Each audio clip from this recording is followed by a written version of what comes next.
Why do you think that people need advocates? I'm an absolute believer in people having an advocate, almost like a second pair of ears to listen to the process about what's actually going on for the individual. Because in my own experience, if I'm sitting in my dark fog, I'm not necessarily taking in what's being written, what's being said, and to just have that reassurance of having somebody there that is just listening for me. And if I'm not quite presenting what I need to do in such a way that answers the question that I've been given, an advocate is able to kind of just step in and say, so just for clarification, what we're actually saying is this, and this. Because again, in my own experience, when I've gone into conversations with DWP staff, I've been a bag of nerves before I've even been ready for the call. And then to actually build up my kind of resilience, because I'm overthinking about what they might say or don't say and everything. So I'm almost kind of churned up a little bit before I even start talking. So if I had an advocate who could be available, only if I wanted it, but an advocate who would be available to help me just be ready to receive the communication, the phone call or the meeting, to be able to just sit and be a silent person there, but just picking up on some of the nuances. And then for me, being able to sit down after the conversation back with the advocate to say, was there anything that I maybe could have said, should have said, or do I need to do anything else? Because, when I put the phone down or if I leave the room in that meeting, I don't know the conversation that's going on after that. And my head will take me to all different places. So having that reassurance of somebody saying, do you know what, that went okay. That was good. And it leaves me with a more positive feeling than my overthinking head that takes me into dark places that may not be there, but in my head, because I'm always feeling like, am I being weighted to be caught out? So having that reassurance from a second person, I think is so valuable. Is there anything else that you think an advocate should do? I'm not going to say I'm particularly intelligent, but I have a reasonable understanding of people's language. But I think sometimes the person who's giving out the advice or the help from the DWP side sometimes uses language that I don't understand. And I might misinterpret what's being said. So I think having someone there to be able to step in and say, do you understand that sentence? Do you understand that question? Does it need just English? I'm saying Englishifying, but into plain English is, I suppose, what I'm trying to say. Because if I'm sort of saying, well, you need an assessment and it needs to go here, and it starts to become quite clinical, my head is kind of going, I don't really know. I don't know how to answer it. And then that nervousness starts to creep in. And I might genuinely try and answer a question that I don't really have the knowledge to be able to answer. So I'm trying to give my honest answer, but it might actually be taken in a different way. And the advocate there would be able to step in and say, so what you're actually saying, Miles, or what you want to express is this, and this, using plain English. And then I can go, oh, no, actually, that's not what I meant. What I actually meant was so-and-so, but you've now explained it in a better way. So it's not for the advocate to do the interview, it's for the advocate to make sure I've understood the question, to be able to answer it to the best of my ability and as honestly as I can. And I think as well, because it's a very emotional topic, sometimes the emotion can override the fact. So having somebody there to be able to almost not have the personality involved in it, but be able to just use the facts to actually demonstrate what it is. Because if I get nervous I'll start waffling or I'll shut up. In my very darkest sort of fog, my isolation was massive. And, if somebody said something I wasn't quite comfy with or challenged me, I just completely go into my shell. And that's where I would see the advocate stepping in to reassure me, to make sure that I was able to, and even at some point maybe to say, do you know what, we need to stop this meeting for now because it's a little bit too overwhelming and you're not giving a true balance of what the person's wanting to explain because the emotion has started to take over. And my anger might come in. I'm a reasonably passive person, but if I'm explaining it, my frustration may come out, my anger may come out. And it's not that I'm having a go at the individual who's chatting to me. I'm probably bashing back against the system a bit because of previous experiences that I've had when I've gone in, when I've not had an advocate, and when I've kind of put the phone down and thought, oh God, I wish I'd said that. I wish I forgot to say that. And there's no way for me to convey that again.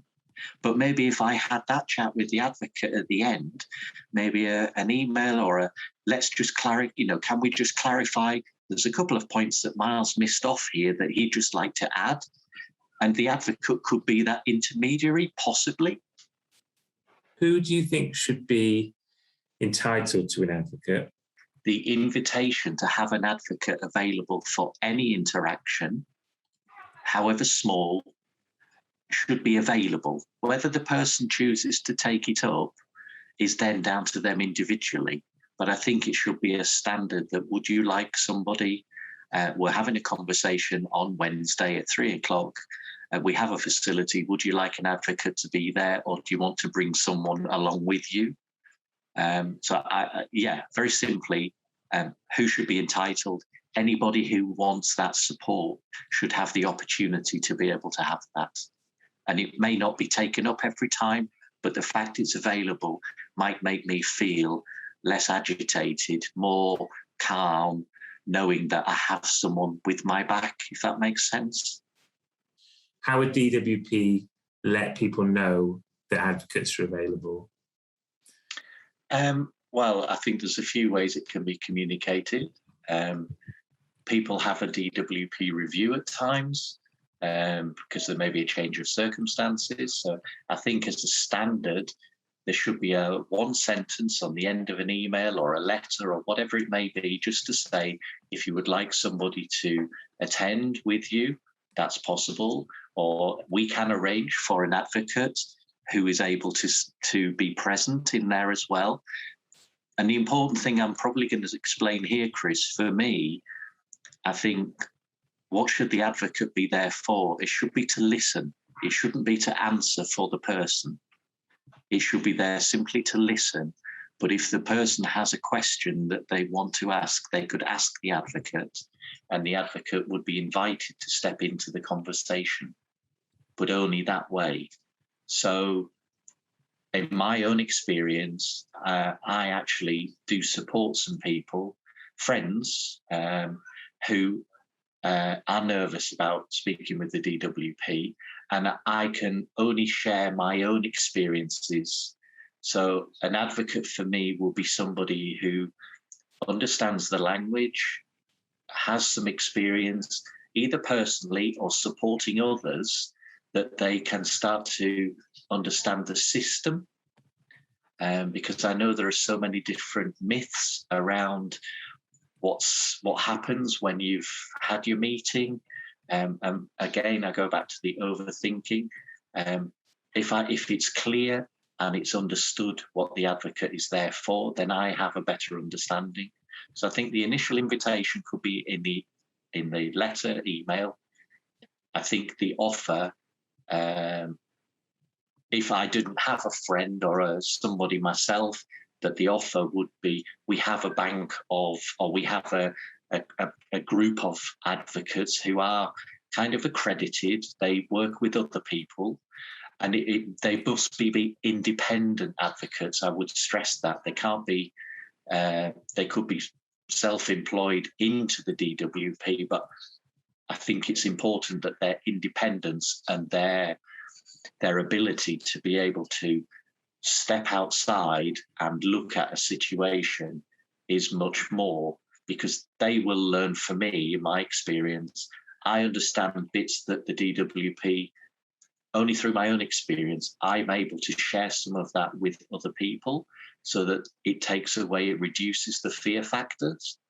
So particularly if I was to get a rejection letter, which I've had in the past, that, oh my God, I've got rejected, and I just turn in, my head just goes darker and darker. And actually being explained that there is an appeal process or what the next stages are, I've lost that now. And I fear that the system sometimes is designed to put people off. I have to present everything, and I'm almost being not accused, I'm almost being questioned at every single point, as if I'm scrounging, if I'm needy to get it. And as long as I'm only requesting something I am legally entitled to, that shouldn't be a barrier. That the fear of that shouldn't be a barrier for me to feel confident enough to say, is there an appeal procedure? What do I do if the decision comes back and it's incorrect? And that's, for me, where the advocate could step in as well and explain that to me. Some of the thinking, I think, around kind of universal credit and benefits is that it's trying to give people kind of responsibility, or I think a better phrase maybe just autonomy over what they're doing. Yeah. Do you think having an advocate could compromise that? In my own experience, if I had the choice of using an advocate, then that will be fine. I wouldn't want an advocate necessarily imposed on me. But again, I go back to what I said a few moments ago. The advocate for me is to sit and listen, is not to take over the conversation. And that means that it's my responsibility to answer those questions. But if I get a little flustered, I have something there, that I have somebody there who's able to step in and really support me at a very emotional moment. So, advocate available, but it's my choice. But I have to also take the responsibility, because the advocate doesn't know my individual circumstances.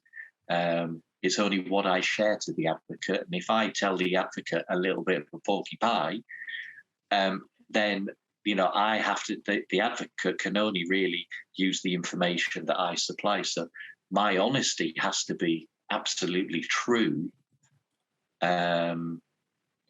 So I can see it could be used to a disadvantage by some people if they chose to do it, but I can only speak for myself, and it's the support that I would gain from the advocate, but ultimate responsibility sits with me. It's my claim, it's my actions that are reviewed by the service, and that's the right way for me.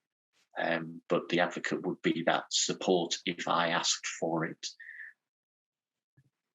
So I'm a massive fan of advocacy. I think it's done out of a genuine care to help people. Don't give up. Don't give up.